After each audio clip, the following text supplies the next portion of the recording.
Radio कक्षा सुन्दै सिक्दै। नमस्कार अनि हार्दिक स्वागत श्रोता, यहाँलाई यो विशेष कार्यक्रममा स्वागत छ। आज हामी रेडियो कक्षा सुन्दै सिक्दैको शुभारम्भ गर्न गइरहेका छौँ।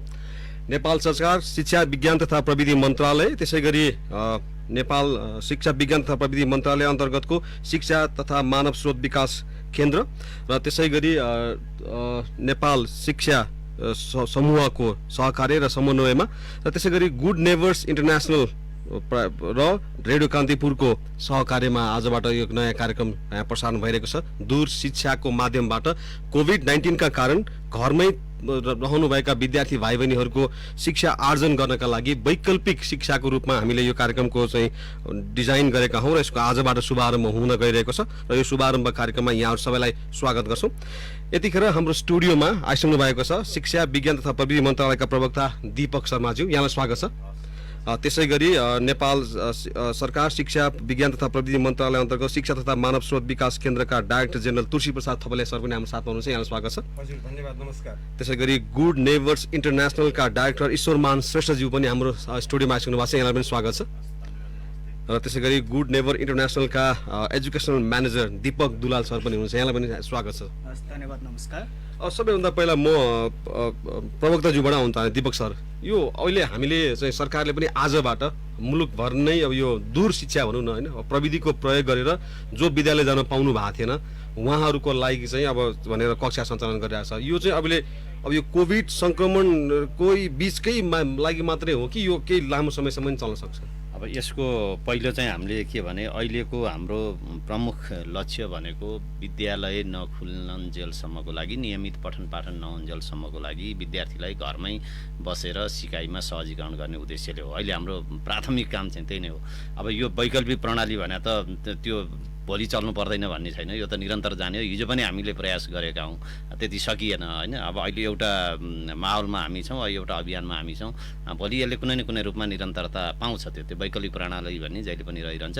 तर आजको मुख्य फोकस चाहिँ हाम्रो लकडाउनको कारणले त्यो घरभित्र बस्नु परेका बालबालिकाहरू लक्षित नै हो। तुलसी सर, जस्तो अब हामीले चाहिँ अब यो दूर शिक्षाको बारेमा कुराकानी गरिरहेका छौँ, अथवा भनौँ अब धेरैले त भर्चुअल क्लास पनि भन्ने गर्छन्। अब त्यो चाहिँ टर्म युज गर्न चाहिँ मिल्ने हो कि नमिल्ने हो होइन, त्यसमा सरको धारणा के हो खासमा? यसलाई दूर शिक्षा भन्ने शब्दावली नै प्रयोग गर्नु उचित हुन्छ होला। भर्चुअल क्लासको अरू के रिक्वायरमेन्टहरू छन्? विद्यार्थीसँगको प्रत्यक्ष रूपमा शिक्षकको संवाद हुने, को विद्यार्थीले फलो गरेको छ कि छैन भनेर त्यसलाई यकिन गर्ने, अनि त्यो फलो गरेको नगरेकोमा तत्काल फिडब्याक दिने मेकानिजम समेत हुने, यो खालका रिक्वायरमेन्ट शर्तहरू समेत हुने हुँदाखेरि यसलाई चाहिँ भर्चुअल क्लास नभनेर दूर शिक्षा पद्धतिमा आधारित खास गरी रेडियोको पद्धति प्रविधि प्रयोग गरेर शिक्षण गर्ने, रिमोट टिचिङ, रिमोट लर्निङ भनेर भन्दा उपयुक्त हुन्छ होला। जस्तो अब यहीँनिर अब क्लासरुम र अब जस्तो रेडियो जस्तो अडियोको माध्यमबाट कुराकानी गर्ने हो भने त क्लासरुममा जे खालको कन्टेन्ट हामीले डेलिभर गर्छौँ त्यही खालको पनि हुन सक्ला। तर फेरि त्यो एकाग्रता भन्ने कुराले पनि चाहिँ त्यो क्लासमा चाहिँ त्यो के पाठ सिक्ने भन्ने कुरालाई पनि असर गर्छ होला। त्यसमा चाहिँ हरि सरको के छ भनाइ छ, दीपक सरको? हस्, अब यसो भयो, यसमा हामीले के गर्नुपर्छ भने हामीले पाठ्यक्रमका निर्धारित उद्देश्यहरू हुन्छ।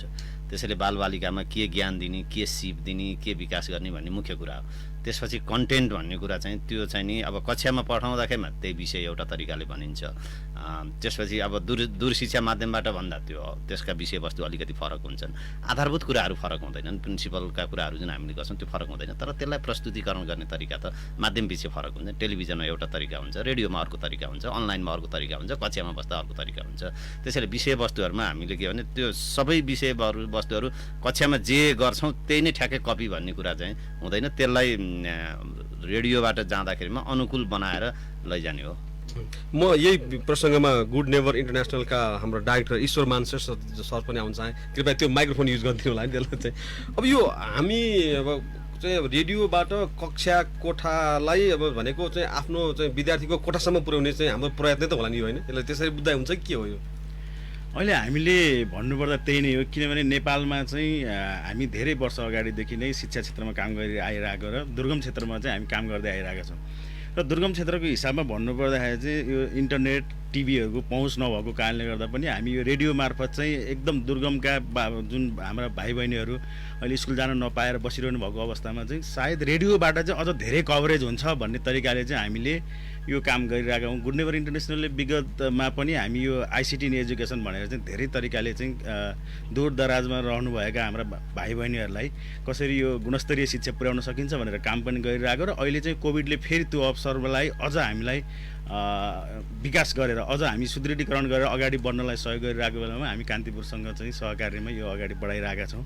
सायद यसले मलाई लाग्छ धेरै ठाउँमा कभर गर्न सक्छौँ र उहाँहरूले अहिले जुन स्कुलबाट बाहिर हुनुहुन्छ उहाँहरू स्कुलको पाठ्यक्रममा त्यति केन्द्रित हुन पाइरहनु भएको छैन।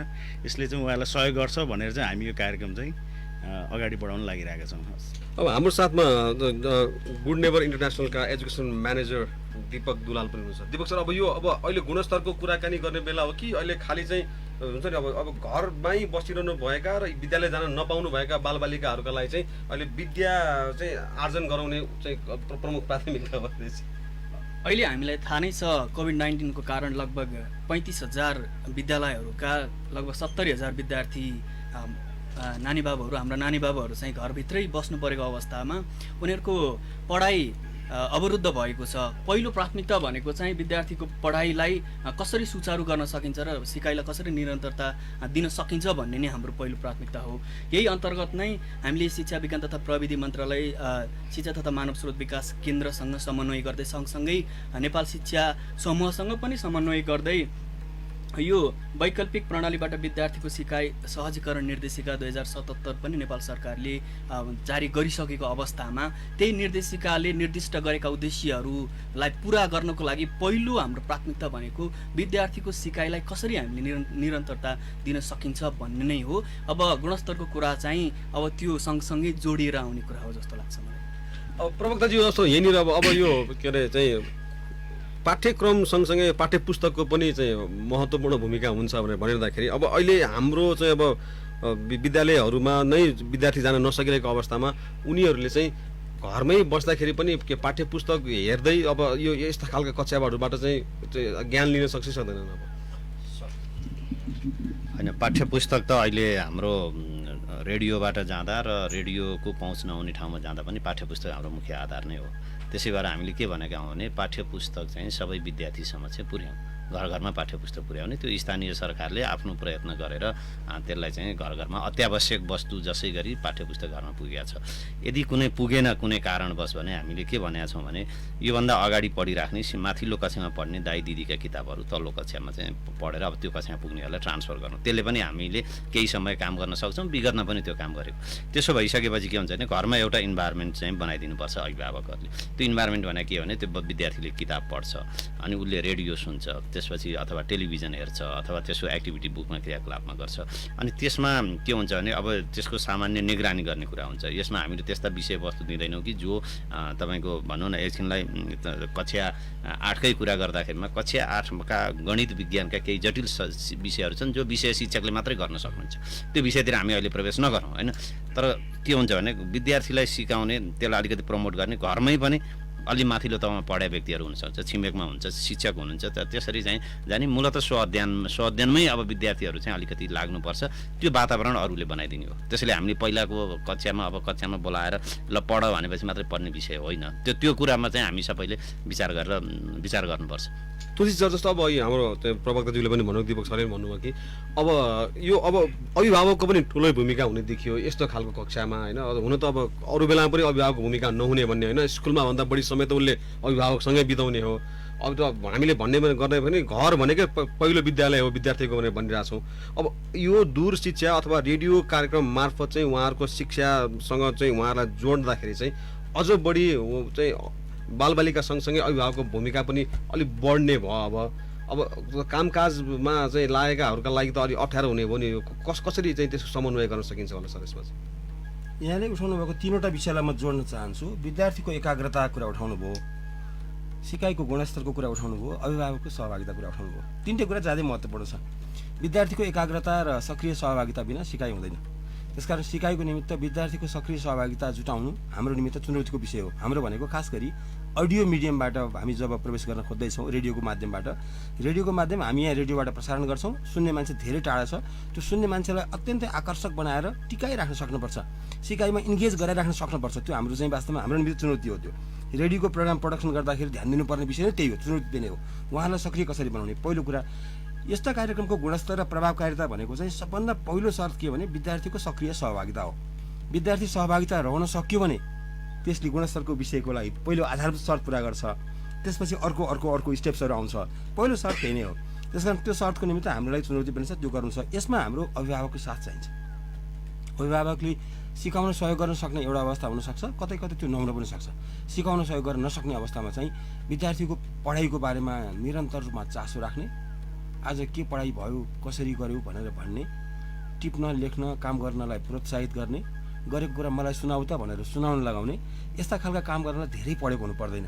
चासो राख्ने र सोध्ने मात्रै गरिदियो भने पनि विद्यार्थीलाई त्यो सिकाइप्रति उत्प्रेरणा जाग्छ र निरन्तर रूपमा चाहिँ त्यो एकाग्रताको लागि समेत योगदान हुन्छ भन्ने मलाई लाग्छ। अब ईश्वर सर, अब हामीले अब भनौँ न, अब यो अहिले चाहिँ 6, 7 र 8 भनेका छौँ होइन, यो 6, 7 र 8 नै अहिले चाहिँ छान्नुपर्ने कारण किन हो? जस्तो अब विद्यालय जान्न बाद तपाईँको चाहिँ भनौँ न तल्लो निम्नदेखि नै माथि चाहिँ माध्यमिक तहसम्म नै छन्, प्राइमेरीदेखि नै होइन, यो 6, 7, 8 छान्नुपर्ने चाहिँ अघि सरहरूले पनि भनिसक्नुभयो होइन। जस्तो सबभन्दा पहिला अहिले हामीले एकाग्रता लिएर आउनको लागि होइन साना प्राइमेरी स्कुलमा पढ्ने भाइ बहिनीहरूलाई चाहिँ अलिक गाह्रो नै हुन्छ र 9 र 10मा चाहिँ मलाई लाग्छ यो अरू माध्यमबाट पनि गरिरहेको छ अहिले होइन, के अरे त्यसपछि त्यो कारणले गर्दा पनि भएको कारणले गर्दा हो। र अहिले हामीले मुख्य चाहिँ के हो भने यो हाम्रो पाइलट प्रोजेक्टको रूपमा पनि अगाडि बढाइरहेका छौँ। 6, 7 र 8मा चाहिँ हामीले विशेष फोकस गरिरहेका छौँ। त्यो किनभने हाम्रो कन्टेन्टले अघि नै सरहरूले भने चाहिँ एकाग्रता होइन, परिवारले पनि एटेन्सन दिने, त्यो कामलाई गराउन सकियो भने त्यसमा हामी अरू पछि बाँकी रहेका भाइ बहिनीहरूलाई पनि समेट्नलाई कोसिस गर्नेछौँ। अहिले चाहिँ हाम्रो मुख्य चाहिँ पाइलट प्रोजेक्टको रूपमा अगाडि बढाएको कारणले गर्दा उहाँहरू मार्फत हेरौँ कस्तो नतिजा आउँछ, त्यसपछि फेरि पनि हामी काम गर्न सक्छौँ। थपघट हुन सक्छ एकदमै। त्यसमा चाहिँ हामी अहिले हाम्रो कार्यक्रमको रिजल्ट हेरेर दिमाग सरतिर आएँ म होइन। अब त्यो 6, 7, 8 को त कुरा भइहाल्यो। फेरि 3वटा विषय छ हाम्रो होइन, अङ्ग्रेजी चाहिँ विज्ञान र सामाजिक अध्ययन। यो अब के प्रमुख चाहिँ विषयहरू यिनै हुन् कि अथवा हामीले चाहिँ त्यो चाहिँ कन्टेन्ट चाहिँ डेलिभर गर्न अथवा डेभलप गर्न चाहिँ सजिलो हुने भयो, के हो सर खासमा? यस्तो अब अघि ईश्वर सरले भन्नुभएको कुरालाई म अलिकति जोड्छु यहाँनिर। जस्तै कक्षा 9 र 10 को लागि चाहिँ नेपाल सरकार शिक्षा मन्त्रालय शिक्षा तथा मानव स्रोत विकास केन्द्रले पनि यो अडियो क्लासेसहरू त्यो हामीले रेडियो कक्षाहरू प्रड्युस गरेर अब त्यो ब्रोडकास्टिङ हुने चरणमा छ। त्यसै गरी अडियो भिजुअल पनि बनिरहेको छ अरू कक्षाहरूको लागि पनि। त्यसै गरी नेपाल एजुकेसन क्लस्टरले चाहिँ कक्षा ECD देखि कक्षा 4 सम्मको सेल्फ लर्निङ मेटेरियल त्यो अभिभावकले सहयोग गरेर विद्यार्थीहरूले आफै स्व अध्ययन सामग्रीहरू पनि निर्माण गरिकन कतिपय विद्यालयहरू र विद्यार्थीहरू समक्ष त्यस्ता पाठ्य स्व अध्ययन सामग्रीहरू पुगिसकेको र 4 देखि 8 सम्म पनि त्यो बन्ने क्रममा रहेको कारणले गर्दा अब हामीले यो कक्षा 9 र 10 को अडियो भिजुअल बनिसकेको र अडियो पनि बनिसकेको, ECD देखि कक्षा 3 सम्मको चाहिँ सेल्फ लर्निङ मटेरियल पनि बनिसकेको हुँदा यो 6 देखि 8 सम्मको विद्यार्थीहरूको लागि चाहिँ अलिकति प्राथमिकतामा राख्नुपर्छ कि भनेर हामीले 6 देखि 8 सम्मको रोजेका छौँ।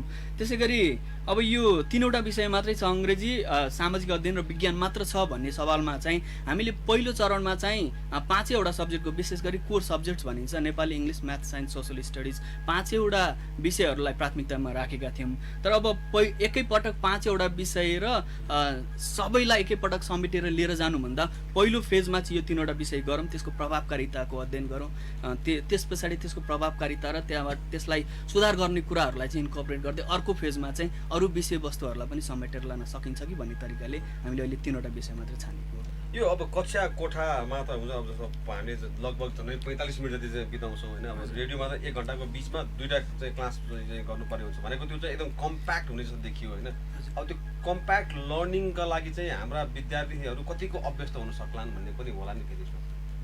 यो हजुरले भन्नुभएको जस्तै एकदमै चुनौती पनि छ। विद्यार्थीहरूलाई कक्षा कोठामा राखेर त्यो आम्ने सामने बसेर छलफल गर्दै बुझाउनलाई जति सहज हुन्छ त्यो पनि 45 मिनटको समय दिएर त्यो अब त्यो समय पनि घटाएर र यो रेडियोको माध्यमबाट विद्यार्थीहरूलाई बुझाउनु अलिकति चुनौती चाहिँ छ। अब कस्तो हुँदो रहेछ भने लामो समय अथवा 45 मिनटको समय विद्यार्थीलाई चाहिँ रेडियोमा कक्षा प्रस्तुत गर्दा उनीहरूको ध्यान आकर्षण त्यति समयसम्म हुन सक्दैन कि भन्ने थियो चाहिँ पहिलाका अभ्यासहरू र अलिकति सुनिराख्नुपर्ने हुँदा उनीहरूको विषयवस्तुतिर केन्द्रित हुने क्षमतालाई पनि मध्यनजर गर्दै अहिले हामीले 30 मिनटको कक्षा भनेर त्यसरी राखेका छौँ। अझ यही 30 मिनट पनि लामो हुने हो कि भन्ने पनि त्यो पनि हामीलाई सुझाव आइरहेको छ। अब यो प्रस्तुति गरेर हेरौँ, त्यस पछाडिका त्यो सुझावहरूको आधारमा हामीले यसलाई अझै लम्ब्याउने अथवा छोट्याउने त्यो गर्न सक्छौँ। अब सरकारको नीतिको बारेमा कुराकानी गरौँ अनि दिपक सर, जस्तो अब हामीले जुन खालको अहिले दूर शिक्षा अथवा रेडियो मार्फतबाट अथवा भनौँ सञ्चारका सबै माध्यमहरू प्रयोग गरेर आजबाट चाहिँ हामी कक्षाहरू सञ्चालन गर्ने गरिरहेका छौँ। अब यो लामो समय हुँदै जाँदाखेरि अब यो हुन त त्यस्तो नहोस् होइन, तर एउटा के चाहिँ पनि हुनसक्ला भने घरमै बसी पढ्न पाउने विद्यार्थीहरूलाई पछि फेरि कक्षा कोठातिर चाहिँ आकर्षित गर्न पनि अर्को कार्यक्रम ल्याउनु पर्ने त हुँदैन फेरि, यो के हो सर? होइन, एकदम महत्त्वपूर्ण कुराहरू गर्नुभयो होइन। यो चाहिँ अहिले के भने हामीले अहिले गर्न खोजेको सिकाइमा लामो समय एउटा विद्यार्थी चाहिँ त्यसमा नलाग्दाखेरिमा उसको सिकाइ पनि क्षति हुने भयो। त्यसले एउटा क्षतिबाट सिकाइमा हुने क्षति भन्छ नि, 9 दिन 9 20 दिन बिर्स्यो भन्नुहुन्छ नि, त्यसलाई माथि ल्याउने। अर्को हाम्रो पाठ्यक्रमको रिक्वायरमेन्टलाई जे कुराहरू चाहिँ यो मिडिया यो माध्यमबाट जे विषयवस्तु जान सक्ने छ त्यो विषयवस्तुहरू गएर अलिकति माथि उठाउने। त्यो भएपछि अब यसको चाहिँ के हुन्छ भने छोटो समयमा टुङ्ग्यो एउटा पोजिसनमा हामी जाउँला, अलिकति लामो समय गयो हामीले अलिकति अर्को ढङ्गले विचार गर्नु पर्ला, एउटा कुरा। अब अर्को कुरा चाहिँ तपाईँले भने प्रश्न चाहिँ के हुन्छ भने यदि रेडियोमा पढाउने शिक्षकहरू भन्दा त्यो विद्यार्थीले पढिराखेका शिक्षकहरूले कक्षा पढाएको चाहिँ निरस छ भने तपाईँले भनेको कुरो क्वेसनहरू चाहिँ त्यहाँ आउँछ। त्यसपछि यसको एउटा च्यालेन्ज के हो भने जो यो त रेडियो त देशभरि शिक्षकहरूले पनि सुन्नुभएको छ भनेपछि शिक्षकहरूलाई पनि एउटा अवसर के हो भने तपाईँले यहाँ ल्याउँदा त तपाईँले पक्कै पनि अलिकति एक्सपोज हुन सक्ने त्यो विचारलाई राख्न सक्ने हिसाबले शिक्षकहरू ल्याउनुहुन्छ। त्यसो भएपछि के हुन्छ भने दुईवटा, एउटा विद्यार्थीको एकाग्रताको है कुरा गर्दा गर्दै तपाईँ हामीलाई के हुन्छ भने कुनै रेडियो प्रसारणमा त्यही विषयवस्तु दिनुहुन्छ, विषयवस्तु थिम त्यही हो तर बोलिराख्दा रेडियो नसुन्ने भनेर बन्द गरिदिनुहुन्छ होइन। अर्को त्यही विषय अर्कोले भन्दाखेरिमा चाहिँ सुनिराखौँ भने त्यो आधा घन्टा पनि गएको पत्तो हुँदैन। त्यसै भने प्रस्तुति कसरी हुन्छ भन्नेमा निर्भर हुन्छ। त्यसो भइसकेपछि शिक्षकहरूलाई पनि एउटा यो के अवसरमा प्रयोग गर्न सकिन्छ भने मैले यसरी पढाइराखेको थिएँ, कतिपय कुरा त कक्षा नै प्रवचन त हुन्छ नि त, कक्षा प्रवचन हुन्छ 45 मिनटमा 20 मिनट 30 मिनट 25 मिनट कति शिक्षकले बोल्नुहुन्छ भनेपछि त्यहाँ उहाँले कम्पेयर गर्ने त्यो हेर्ने र त्यसको भोलिको यो फिडब्याकले कक्षा कोठाको सुधार्ने अवस्थाहरू चाहिँ नि हुन्छ। तर तपाईँ भने जस्तो प्रश्न चाहिँ सिधै आउँछ जस्तो स्थिति चाहिँ लाग्दैन, तर कहीँ कतै चाहिँ त्यो शिक्षकहरूको शिक्षण चाहिँ भन्दा यो रेडियोको प्रभावकारी भयो भने शिक्षकलाई त्यो चाहिँ च्यालेन्ज हो, त्यो अवसर पनि हो। त्यसरी चाहिँ अनि हरेक चुनौतीले अवसर त क्रिएट गरिहाल्छ होइन सर। अब यसमै मैले अर्को पूरक प्रश्न पनि जोड्न चाहेँ सर। यो खासमा चाहिँ अब कुरा के भने अब धेरैले के पनि भन्छ भन्दा यो अब 1-2 महिना चाहिँ नपढ्दैमा त्यो पुरै त्यो सालको एकाडेमिक क्यालेन्डरै प्रभावित हुँदैन, विद्यार्थीहरूको भविष्य नै डामाडोल हुने गरी खालको चाहिँ जुन खालको अहिले हामीले चाहिँ समाचारहरू सम्प्रेषण गरिरहेको छौँ, जुन खालको हामीले चाहिँ सूचना सम्प्रेषण गरिरहेका छौँ त्यो चाहिँ होइन 1-2 महिना तलमाथि हुँदैमा केही फरक पर्दैन भन्ने एउटा अर्को मत पनि छ नि अभिभावकहरूको। त्यस्ता अभिभावकहरूलाई चाहिँ सर कसरी सम्बोधन गर्नुहुन्छ? होइन, यसो हो, हामीले के हेर्नुपर्छ भने अहिले डामाडोल भइसक्यो होइन, हामी पनि भन्दैनौँ डामाडोल भएको छैन। हाम्रो शैक्षिक सत्र भनेको वैशाखबाट सुरु हुने हो, वैशाखको 12-15सम्म हामी भर्ना अभियानमा जान्थ्यौँ होइन। त्यस हिसाबले हामीले 1.5 महिना हाम्रो चाहिँ अहिले भयो। हाम्रो 1.5 महिना चाहिँ हाम्रा हिउँदे वर्षे विधाहरू हुने अभ्यासहरू पनि छन्। हामीले 365 दिनमा 220 दिन कक्षा हुने हो। हामीसँगको सार्वजनिक विधाहरू कटायो त्यो गऱ्यो भने हामीले भोलिसम्म हामीले त्यसमा एडजस्ट गर्न सक्छौँ। अहिले शैक्षिक सत्र क्षति भइहाल्यो अब डामाडोल भइहाल्यो भन्ने कुरा होइन, एउटा कुरा यो हामीले बुझ्नु हुँदैन। अहिले हामीले के भने त्यही भएर यो चाहिँ के भने सहजीकरण गर्ने एउटा इन्भाइरोमेन्ट बनाउने सिक्ने। भोलि के हुन्छ भने हामीलाई त्यो टाइमले प्रेसर गर्छ नि, तपाईँको समय घट्दै जाँदा प्रेसर हुन्छ। यो इन्भाइरोमेन्ट भएर वार्म अप भएको मान्छे के हुन्छ वार्म अप भएपछि छिटो दौडिन सक्छ नि। त्यसो भए त्यो कन्टेक्स्टमा चाहिँ यसलाई जोड्नुपर्छ पहिलो कुरा। अब दोस्रो कुरा चाहिँ के भने मिडियामा मैले पनि सुनेको छु धेरै नेगेटिभ कुराहरू गएको छ, अहिले पनि आइरहेको छ। तपाईँहरू चाहिँ नि रेडियो नै नसुन्नेलाई के गर्नुहुन्छ, ए बाबा छ नि रेडियो नसुन्नेलाई होइन, अनि भर्चुअल भन्दा बाहिर पनि पढाएर हुन्छ र भन्ने छ। त्यसैले हाम्रो आग्रह के हो भने सबैले यसलाई जहाँ छौँ त्यहाँबाट अगाडि बढ्ने हुनाले सकारात्मक कुरा सोचौँ है। Only positive thinking can provide good results होइन भने नेगेटिभ कुरा गर्न त संसारमा धेरै कुराहरू छन् र समय पनि नेगेटिभ कुराकानी गर्नलाई तुलसी सरतिर नै आउँछ। म त्यही कुरा अघि हाम्रो मैले दिपक सरलाई सोधेकै प्रश्नमा चाहिँ अब हाम्रो चाहिँ यो क्यालेन्डर बिग्रिहाल्ने अवस्था नहुँदाखेरि अब हामीले चाहिँ दिने सबै खालको प्रविधिको प्रयोग गरेर दिने शिक्षाको प्रभावकारिताकै प्रश्नमा यहाँ के जोड्न चाहनुहुन्छ? यसलाई गर्नुपर्ने के हो भन्दाखेरि चाहिँ सिकाइको निरन्तरताको लागि गरिएको प्रयत्न हो। सिकाइको निरन्तरताको प्रयत्न भन्ने बित्तिकै विद्यार्थीहरू आफ्नो जुन परिवेशमा छन् त्यो परिवेशमै सिक्नको लागि चाहिँ यसले एउटा स्टिमुलेट गर्ने हो, उत्प्रेरणा दिने हो, वातावरण खोल्ने हो। भयभरको सबै कन्टेन्ट रेडियोबाट आधी घन्टामा जाने कुरा होइन, वास्तवमा स्टिमुलेट गर्ने मात्रै हो। टेलिभिजन पनि त्यही नै हो। हामीले दिनभरिमा पढेको पाठ एउटा 45 मिनट 1 घन्टाको पाठमा कभर गर्नुला भनेर सोचेको होइन। वास्तवमा त्यो स्टिमुलेट गरिदियो भनेदेखि चाहिँ सिकाइप्रतिको आबद्धता कायम रहन्छ, त्यो डिट्याच नहोस् भन्ने पनि हो कि आबद्धता कायम रहन्छ र यसले गर्दा अरू ढङ्गले आफै सो अध्ययन गर्ने, सो सिकाइमा लाग्ने उत्प्रेरणा मिल्न सक्छ भन्ने हो। त्यसो भयो भनेदेखि चाहिँ प्रभावकारिताको दृष्टिकोणले दुईवटा कुरा हेर्नुपर्छ। कन्टेन्टको डेलिभरी, डाइरेक्ट डेलिभरीको दृष्टिकोणले स्कुलको विकल्पमा यो आउन सक्दैन, किन स्कुलको ठुलो लामो समय छ। सामाजिक सिपको दृष्टिकोणले समाजमा जुन सिप हासिल गरिन्छ, विद्यार्थी साथीहरू बिचमा बसेर चाहिँ घुलमिल हुने, अनुशासन सिक्ने, एकअर्कालाई मान्ने, एकअर्काको कुरा सुन्ने, नेतृत्वको विकास गर्ने, त्यस्ता तमाम सिपहरू सिक्नको लागि स्कुलको विकल्प छैन, त्यही जानैपर्छ। तर कन्टेन्ट मात्रै सिक्न र स्व अध्ययनका सिपहरू विकास गर्नको निमित्त सायद यो अवसर पनि हुनसक्छ। आफै घर बसी बसी सिक्ने, अरूको सहयोग बिना पनि सिक्ने, त्यस्ता खालका थुप्रै सम्भावनाहरू छन्। हामीले देखेका छौँ, विगतमा हामीले पढ्यौँ देख्यौँ भने थाहा पाउँछौँ स्व अध्ययनबाट मान्छे अगाडि बढ्न सक्छ। त्यो सम्भावना पनि यसमा छ। हजुर, यहाँ हुनुहुन्छ रेडियो कान्तिपुर, रेडियो राष्ट्रकोमा कार्यक्रम हो। आज हामी रेडियो कक्षा सुन्दै सिक्दैको शुभारम्भ गर्न गइरहेका छौँ। अहिले बिहान 10 बजेको स्पोर्ट्स डायरी पछि तपाईँ त्यो कार्यक्रम सुन्न सक्नुहुनेछ। र आज यो शुभारम्भ कार्यक्रम, विशेष कार्यक्रमका लागि हाम्रो स्टुडियोमा आउनु भएको छ शिक्षा विज्ञान तथा प्रविधि मन्त्रालयका प्रवक्ता दीपक शर्माज्यू, त्यसै गरी शिक्षा तथा मानव स्रोत विकास केन्द्रका डाइरेक्टर जेनरल तुलसी प्रसाद थपलियाज्यू, र त्यसै गरी हाम्रो माझमा हुनुहुन्छ गुड नेबर्स इन्टरनेसनलका डाइरेक्टर ईश्वरमान श्रेष्ठ र गुड नेबर्स इन्टरनेसनलका education manager Deepak Dulal sir पनि हाम्रो साथमा हुनुहुन्छ। कार्यक्रममा यतिखेर ब्रेक लिनुपर्ने बेला भएको छ। व्यापारिक विश्रामपछि फेरि हामी जोडिनेछौँ। सुन्दै गर्नुहोला रेडियो कान्तिपुर, रेडियो राष्ट्रको। रेडियो कक्षा सुन्दै सिक्दै।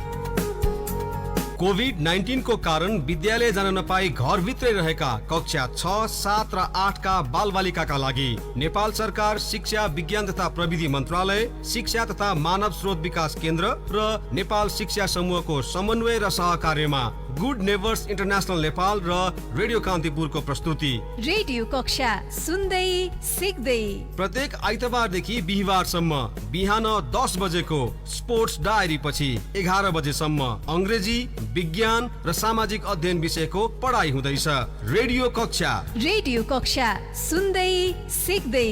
अभिभावकहरूले पनि कृपया समयको ख्याल गर्नुहोला। आइतबारदेखि बिहिबारसम्म बिहान 10 बजेपछि 11 बजेसम्म सुन्न नभुल्नुहोला। रेडियो कान्तिपुरमा रेडियो कक्षा सुन्दै सिक्दै। स्वागत छ। यहाँ हुनुहुन्छ रेडियो कान्तिपुर, रेडियो राष्ट्रकोमा। आज हामी रेडियो कक्षा सुन्दै सिक्दैको शुभारम्भ विशेष कार्यक्रममा छौँ र हाम्रो कार्यक्रममा हुनुहुन्छ स्टुडियोमै आइसक्नु भएको छ शिक्षा विज्ञान तथा प्रविधि मन्त्रालयका प्रवक्ता दीपक शर्माज्यू, त्यसै गरी शिक्षा तथा मानव स्रोत विकास केन्द्रका director general Tulsi Prasad Thapaliya, good neighbours इन्टरनेसनलका डाइरेक्टर ईश्वरमान श्रेष्ठज्यू र त्यसै गरी गुड नेबर्स इन्टरनेसनलका education manager Deepak Dulal sir पनि हाम्रो साथमा हुनुहुन्छ। हामी केही समयपछि यो रेडियो कक्षाको शुभारम्भ गर्नेछौँ। त्योभन्दा अगाडि हामी 3वटा विषय विज्ञान, अंग्रेजी र सामाजिक अध्ययन विषयको पढाइ गर्दैछौँ। बिहान 10 बजेको स्पोर्ट्स डायरी पछि हरेक आइतबारदेखि बिहिबारसम्म। र त्यो शिक्षा अथवा त्यो पाठ पढाउने गुरुहरू कस्तो हुनुहुन्छ, को हुनुहुन्छ भनेर तपाईँलाई एउटा एक खालको जिज्ञासा पनि उत्पन्न भएको होला। अब हामी हाम्रो रेडियो कक्षामा आबद्ध हुनुभएका शिक्षक शिक्षिकाहरूको परिचयतिर जान्न गइरहेका छौँ।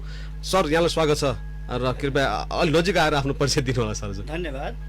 नमस्कार, मेरो नाम जगन्नाथ चापागाई हो। मेरो स्थायी ठेगाना कागेश्वरी मनोहरा नगरपालिका वडा नम्बर 7 काठमाडौँ हो र हालमा गान्धी आदर्श माध्यमिक विद्यालय काठमाडौँमा निम्न माध्यमिक विज्ञान शिक्षकको रूपमा कार्यरत छु। धन्यवाद। भनेपछि यहाँले विज्ञान पढाउनुहुन्छ। तपाईँले थाहा पाइहाल्नुभयो विज्ञान शिक्षा भनौँ त्यो विषय पढाउने शिक्षकको बारेमा परिचय भइसकेको छ। यहाँलाई धेरै धन्यवाद।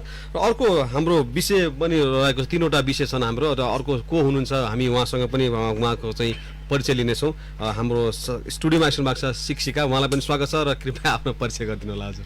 नमस्कार, म सबिता चौलागाई, गान्धी आदर्श माध्यमिक विद्यालय कागेश्वरी मनोहरा 9 कोठाटारमा रहेको विद्यालय गान्धी आदर्श माध्यमिक विद्यालयको सामाजिक अध्ययन विषय शिक्षक।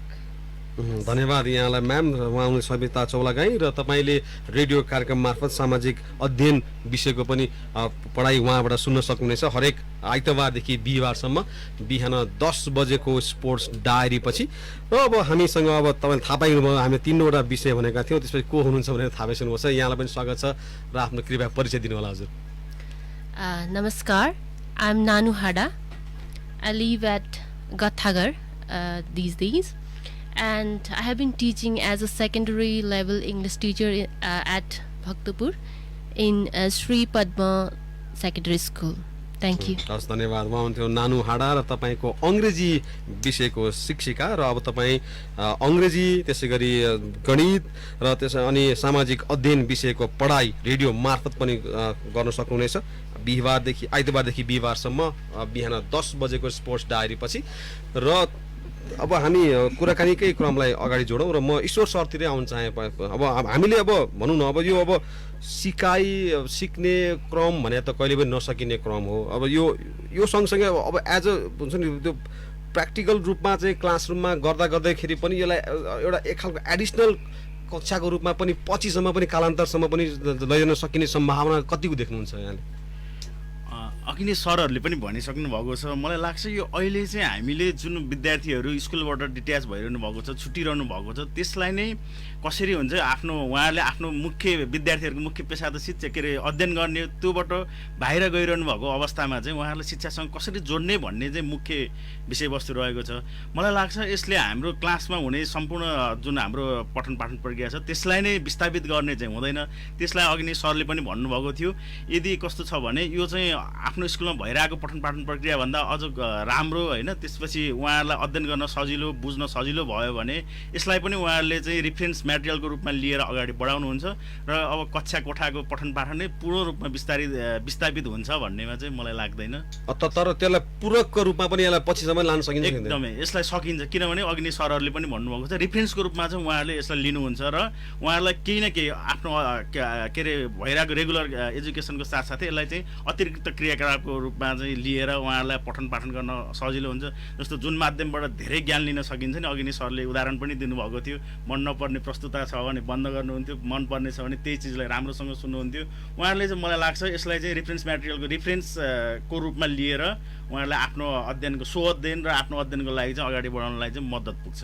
दिपक सर यसमा के थप गर्न चाहनुहुन्छ? पक्कै पनि अघि ईश्वर सरले भन्नुभयो जस्तै हो। अब अहिले त विद्यार्थीको सिकाइ अवरुद्ध भएको अवस्थामा हामीले सिकाइ निरन्तरताको लागि यो रेडियो कक्षालाई अगाडि बढाएका छौँ भने अब यसलाई पूरकको रूपमा पक्कै पनि विद्यार्थीहरूले आफ्नो विद्यालय नियमित सुचारू भएको अवस्थामा पनि यसलाई प्रयोग गर्न सक्नुहुन्छ र यसलाई पनि हामीले आगामी दिनहरूमा यस्ता कक्षाहरूलाई निरन्तरता दिन सक्ने त्यो वातावरण चाहिँ बनाउन सक्छौँ। अब म हाम्रो प्रवक्ताज्यू दीपक शर्मा सरसँग आउन चाहेँ होइन। अब के भन्ने, अबको बाटो के भन्ने पनि धेरै प्रश्न रहेको छ। अघि सरले पनि भन्नुभयो कि यो त हामीले बल्ल सुरु गरेका हौँ, हाम्रो क्यालेन्डर पनि प्रभावित हुँदैन, खालि सिकाइलाई चाहिँ उहाँहरूले चाहिँ अघि तुलसी सरले भन्नुभएको थियो त्यो डिट्याच नहोस्, उहाँहरूको चाहिँ त्यो जोडिरहने क्रम मात्रै हो भनेर चाहिँ यसलाई यसरी व्याख्या गरियो भने अब के त, अब यसको अगाडि के हुन्छ? होइन, यो त अगाडिको बाटो क्लियरै छ नि, त्यसमा अलमल हुनुपर्छ भन्ने मलाई लाग्दैन। यो अहिले हामीले सिकाइलाई सहजीकरण गर्ने हो। अघि मैले वार्मअप भनेको थिएँ, त्यो शब्द मिल्छ कि मिल्दैन होइन। सिकाइलाई सहजीकरण गर्ने एउटा कन्डिसनमा विद्यार्थीलाई लिएर आउने हो। बालबालिकाहरूले त्यसमा सिक्ने वातावरण हुन्छ, सृजनशील हुन्छ। त्यसको आफ्ना अहिलेसम्म भएका जति भनौँ न त्यसका नकारात्मक असरहरू छन्, त्यसले पारेका चाहिँ प्रभावहरू छन् यो बन्दाबन्दीमा बस्नुपर्ने कारणले, त्यसबाट एउटा सहज स्थितिमा लिएर आउँछ। जनजीवन सहज हुन्छ, उसको दैनिक बानी व्यवहार सहज हुन्छ। त्यसपछि क्रमशः रूपमा ऊ अध्ययन गर्दै आउँछ। त्यसो भएपछि हामीले यो कति लम्बिएर जान्छ, यसमा हामीले कति विषयवस्तुहरू दियौँ, त्यो विषयवस्तुहरूमा उसले सिकेका ज्ञान सिपको आधारमा चाहिँ नि भोलि विद्यालय खुलिसकेपछि त्यो कुराहरू चाहिँ यहाँबाट प्रसारण भएका कुरा सिकिसकेपछि त्यसको बाट प्राप्त गर्नुपर्ने ज्ञान सिप विद्यार्थीले हासिल गरिसकेका छ भने त्यही विषय फेरि कक्षा दोहोऱ्याइराख्नुपर्छ भन्ने छैन। त्यसलाई यसले कम्प्लिमेन्ट गर्छ। त्यसरी चाहिँ यो जुन समयमा विद्यालय खुल्छ त्यहाँ गएर यो जोडिन्छ। त्यो बेला कति कन्ट्रिब्युट गर्छ, त्यसमा कति आवश्यक छ, कति पढाउनु पर्छ भन्ने कुराहरू त्यही बेलामा क्यालकुलेसन गर्ने कुरा हो। त्यो चाहिँ विद्यालय पछि फरक हुन्छ, समुदाय पछि फरक हुन्छ, कक्षा पछि फरक हुन्छ। त्यो हिसाबले चाहिँ यसको त यो निरन्तर यसलाई लगेर नियमित पठन पाठनसँग पछि कक्षाको सिकाइसँग जोड्ने नै हो। त्यसैले बाटो क्लियर छ भन्ने मलाई लाग्छ। तुलसी सर, यसमा के जोड्छ अब कहाँनिर कसरी जोडिन्छ भन्ने कुरा चाहिँ अब प्यारल जान नसक्ने हो भने काहीँ न काहीँ आएर त जोडिन परिहाल्यो होइन। अब अघि हामीले यहाँ रेडियोबाट सिकेको कुरा र क्लासरुममा सिक्ने कुरा चाहिँ दोहोरिन सक्ने सम्भावनालाई चाहिँ अघि दिपक सरले पनि त्यसलाई अब चाहिँ भनिसक्नुभयो, सम्बोधन गरिसक्नुभयो। त्यसमा चाहिँ अब हामी कहाँ गएर चाहिँ यो रेडियो कक्षालाई चाहिँ हाम्रो चाहिँ भन्छ नि विद्यालयकै कक्षामा लगेर कहाँनिर समाहित गर्न सक्छौँ हामी? विद्यालयको कक्षामा जाँदै गर्दाखेरि चाहिँ कुनै पाठ रिपिट हुनुपर्ने अवस्था आयो भनेदेखि चाहिँ कक्षामा सिकाइको विद्यार्थीको सिकाइको अवस्था कहाँ छ, कुन लेभलमा छ, त्यो लेभलमा बसेर शिक्षकले सिकाउने काम हुन्छ। सिकाइको सिद्धान्तले के भन्छ भने जुन बेलामा रेगुलर कक्षा सुरुवात हुन्छ त्यो बेला शिक्षकले विद्यार्थीको सिकाइको अवस्था कहाँ छ भनेर एसेस गर्ने काम हुन्छ र त्यो एसेस गरेपछि जुन तहमा विद्यार्थी छ त्यही तहमा गएर सिकाउन थाल्नुपर्छ। केही कुरा अलिअलि कसैको निमित्त दोहोरिन गयो भने त्यसलाई रिपिटेसन रिइन्फोर्समेन्ट भन्छ, त्यो राम्रै कुरा हुन्छ। सिकाइको निमित्त के भन्छ भने अलिकति दोहोरिनु भनेको पुरानो कुरालाई रिकल गर्ने अनि त्यो सिकाइको नयाँ सिकाइको लागि तयार हुने भन्छ कि सिकाइको सिद्धान्तले। त्यस कारणले अलिकति दोहोरिँदा केही बिग्रन्न। त्यसैले यो भनेको मूलत राम्ररी स्कुल सञ्चालन भइसकेपछि पनि पूरक रूपमा यो निरन्तरता पाउन सक्छ र यसले त्यो बेलाको सिकाइको लागि एउटा जग आधार तयार गर्छ। यसरी बुझ्नुपर्छ होला। दिपक सर, अब जस्तो अब भन्न चाहिँ अब यो सिकाइको क्रममा भने बेला चाहिँ लेक्चर चाहिँ त्यति राम्रो प्रभावकारी होइन भनेर चाहिँ भन्छन् होइन। तर पनि हाम्रो त फेरि सबै क्लासहरूमा त धेरै जस्तो अब के यो अलिकति हुन्छ नि यो प्र्याक्टिकल भन्दा बाहेकका केही कुराहरू भयो भने पनि चाहिँ लेक्चरमै आधारित हुन्छन्। लेक्चरमै बढी चाहिँ जोड त हामी दिइरहेको छैनौँ भन्ने चाहिँ के हो यो? अब यो हुन त अब रेडियो कक्षा एउटा मात्रै माध्यम रह्यो। त्यहाँ अब विद्यार्थीको पहुँचको आधारमा अनलाइन कक्षा, टिभी कक्षा पनि छन्। त्यसै गरी सोसल नेटवर्कहरूबाट पनि विद्यार्थीहरूको सिकाइ सहजीकरणको लागि विभिन्न प्रयासहरू भइरहेका छन्। अब यो रेडियोको यो नेचर नै यस्तै छ कि यहाँनिर हामीले यसलाई अडियो भिजुअल या अलिकति प्र्याक्टिकल्ली देखाउन सक्ने अवस्था हुँदैन। तर पनि रेडियो कक्षामा अघि सरहरूले भन्नुभएको जस्तै शिक्षकको प्रस्तुतिकरणको आधारमा पनि विद्यार्थीलाई कतिको त्यो सिक्ने वातावरण सिर्जना गर्न सकिन्छ भन्ने कुरामा पनि भर पर्छ। त्यसैले शिक्षकले अलिकति आफ्नो प्रस्तुतिकरणलाई विद्यार्थीले बुझ्नको लागि सहज हिसाबले त्यो अवस्था लिएर आउनु भयो भने पक्कै पनि यो लेक्चरले पनि विद्यार्थीलाई सिकाउनको लागि चाहिँ मद्दत चाहिँ गर्छ। हजुर, त्यही चाहिँ ध्येयका साथ नै आज हामीले रेडियो कक्षा सुन्दै सिक्दैको शुभारम्भ गर्न लागेका हौँ र म अब हाम्रो चाहिँ रेडियो कान्तिपुर त्यसै गरी कान्तिपुर टेलिभिजन एसडीका स्टेसन म्यानेजर दिनेश दाईलाई पनि, दिनेश डिसीज्यूलाई पनि यहाँ स्वागत गर्छु। अब जिब्रो चिप्लिहाल्यो दाई दाई भनेर हामी दाई भाइ नै हो। हाम्रो यहाँ चाहिँ कोही चाहिँ सबैजना एउटै लेभलमा छौँ, त्यसरी नै काम गर्छौँ।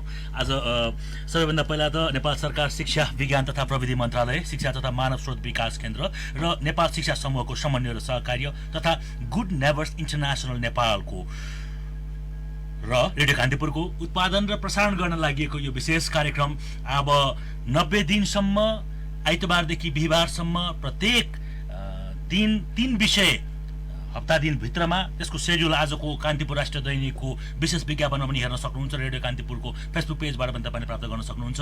यसमा सबैभन्दा पहिला योसँग एसोसिएटेड यहाँहरू सबैजनालाई म एकदमै नमन गर्दछु कि यो एउटा राम्रो कार्यका लागि रेडियो कान्तिपुरलाई यहाँहरूले छान्नुको अर्थ रेडियो कान्तिपुर अग्रणी स्थानमा रहेको रेडियो हो र राष्ट्रको अधिकांश क्षेत्रमा यसको सिग्नल पुग्दछ भन्ने कुराको निर्क्योल गरेरै पक्कै पनि यहाँहरूले यो छानिदिनु भएको होला भन्ने हामीले ठान्यौँ। यो ठनाइ सँगसँगै यहाँहरूलाई हार्दिक धन्यवाद दिँदै कार्यक्रमलाई अगाडि बढाउन अनुमति। र अब हामी यो रेडियो कक्षा सुन्दै सिक्दैको औपचारिक शुभारम्भतर्फ जान लागेको छ। म यहाँ हाम्रो शिक्षा विज्ञान तथा प्रविधि मन्त्रालयका प्रवक्ता दिपक शर्मा सर र यसै गरी शिक्षा तथा मानव स्रोत विकास केन्द्रका डाइरेक्टर जेनरल तुलसी प्रसाद थपलिया सरलाई संयुक्त रूपमा त्यहाँ हाम्रो चाहिँ बटन रहेको छ त्यसलाई थिचेर उद्घाटन गरिदिनुलाई हार्दिक अनुरोध गर्दछु।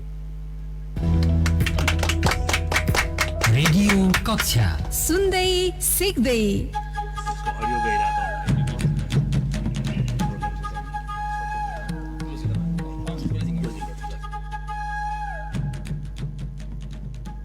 हजुर धेरै धेरै धन्यवाद। र आज हामी रेडियो कक्षा सुन्दै सिक्दैको भर्खरै मात्रै शुभारम्भ भएको छ र यो समय उपलब्ध गराइदिनु भएकोमा शिक्षा विज्ञान तथा प्रविधि मन्त्रालयका प्रवक्ता दीपक शर्माज्यू, यसै गरी शिक्षा तथा मानव स्रोत विकास केन्द्रका डाइरेक्टर जेनरल तुलसी प्रसाद थपलियाज्यू र यसै गरी गुड नेबर्स इन्टरनेसनलका डाइरेक्टर ईश्वरमान श्रेष्ठज्यू अनि गुड नेबर इन्टरनेसनलका दीपक दुलाल जो एजुकेसन म्यानेजर पनि हुनुहुन्छ, यहाँहरू सबैलाई हार्दिक धन्यवाद समय दिनुभएकोमा।